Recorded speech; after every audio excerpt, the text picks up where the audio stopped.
Okay, so this is a brief tutorial on how to replace the screen on an iPad 4. Here you can see that we are heating up the top right corner of the iPad. This is the best spot to start trying to remove the screen. I'm going to break the screen right here by accident. I didn't have a great tool to begin with, which should be a flat metal piece to separate the screen.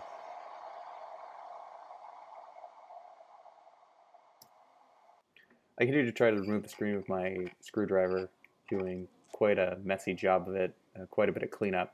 But anyway, the end result was effective. There's lots of other tutorials on how to do this step much better. Right here we're removing the 4 Phillips screwdrivers that hold the LCD in place. They're quite easy to remove, but also quite easy to lose, so be careful when you're taking the screws out.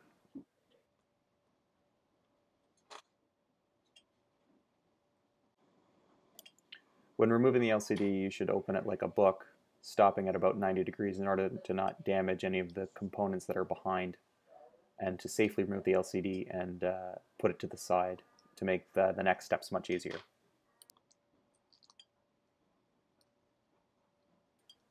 We're removing the piece of black tape. We're going to keep that because we're going to use it when we're reinstalling the LCD later on.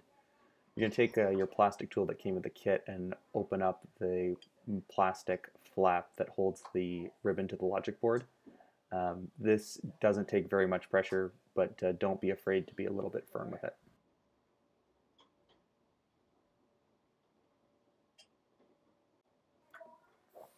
Using our plastic tool, we're going to separate the LCD ribbon from the back of the iPad.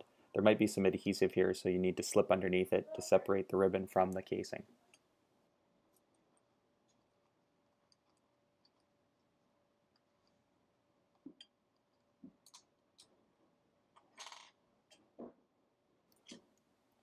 Make sure you put this in a safe spot.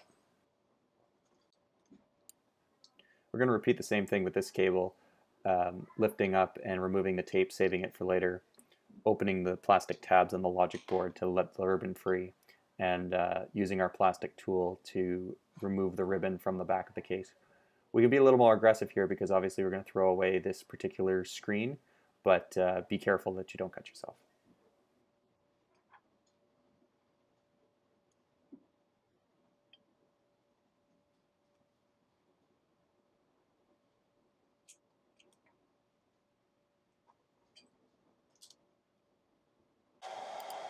Next thing we're going to do is remove the home button. Heat it up as before to loosen the adhesive, and you're going to pop the bracket that's on top of the home button up. There's adhesive on either side, and you need to save this bracket.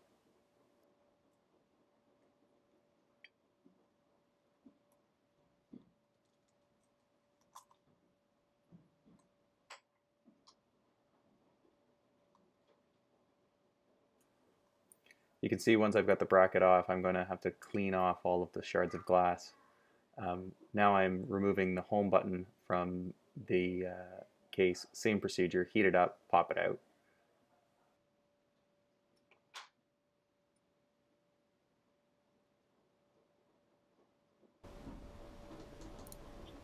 This is the most important step of the repair that's often overlooked, and that's repairing the case around the outside where the damage was, so the new screen will fit in nicely.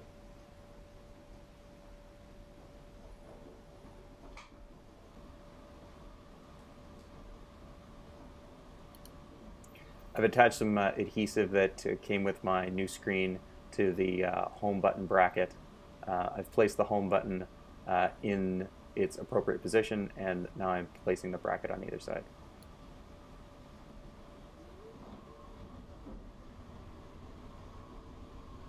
Make sure it's centered, otherwise the home button won't work properly.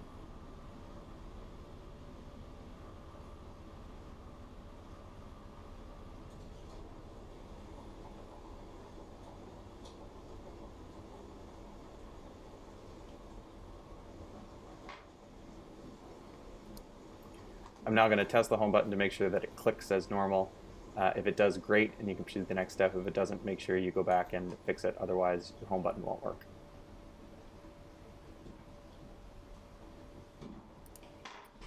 The camera mount has been removed from the old screen and is being put on the new screen. Again, same procedure as the home button. Slip it off the old screen and place it on the new screen. This is in fast motion. I'm putting the new adhesive around the outside of the screen. Take your time with this, as it will hold the new screen in place.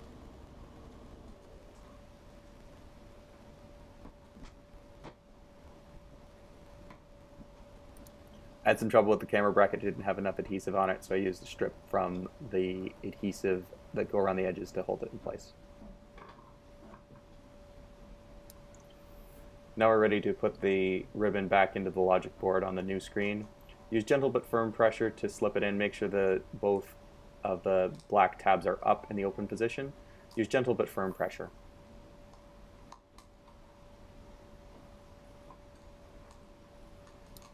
The white line should line up with the slots on the logic board, and you can also use a piece of tape to try and pull the ribbon into the correct position.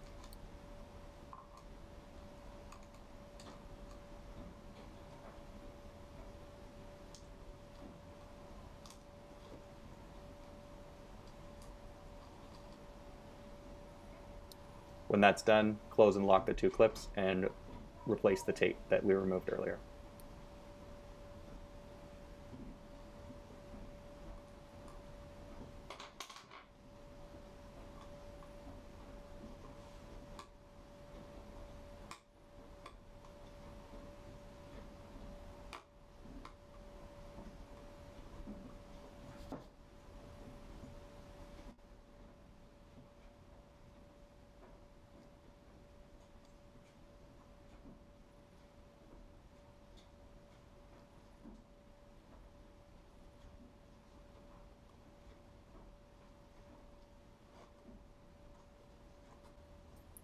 Okay, we're getting ready to reinstall the LCD. Make sure that you keep it clean and try not to put any fingerprints on the LCD as you're reinstalling it. Otherwise, you're going to have to clean them off again later.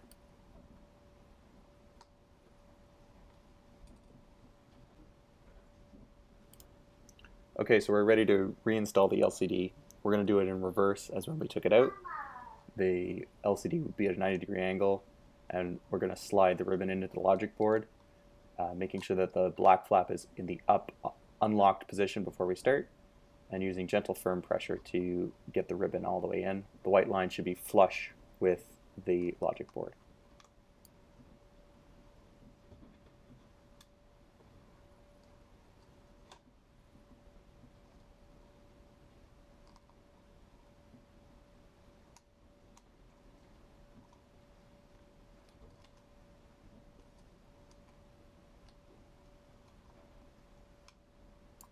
I did have a bit of trouble here with the ribbon for the home button as well as the new LCD screen and keeping everything in line and not twisted, but with a little bit of persistence and patience it can be done.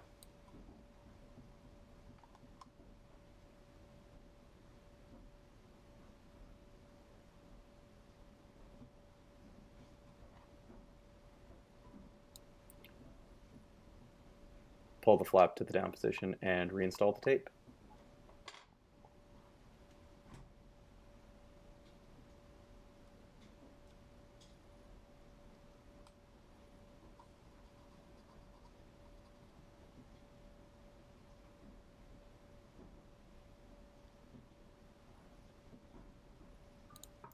So we're going to start closing things up now and making sure that everything fits. When you put the LCD down, make sure that the ribbon sits flush nice against the side of the iPad and doesn't fold back on itself. Go ahead and put in the top two Phillips screwdrivers. Leave the bottom two screws out until you're sure that the ribbon is sitting nicely. We're not taking the covers off the adhesive yet because we want to make sure that the new screen fits into the case and that our damage repair job was done correctly. So just try and make sure that everything sits flush before you start removing all of the covers on the adhesive. Next step is to test the screen. There's lots of good tutorials on how to test the screen. Make sure you test every single part. Open up a blank document. Use every single key in every single orientation to make sure that the digitizer is working properly.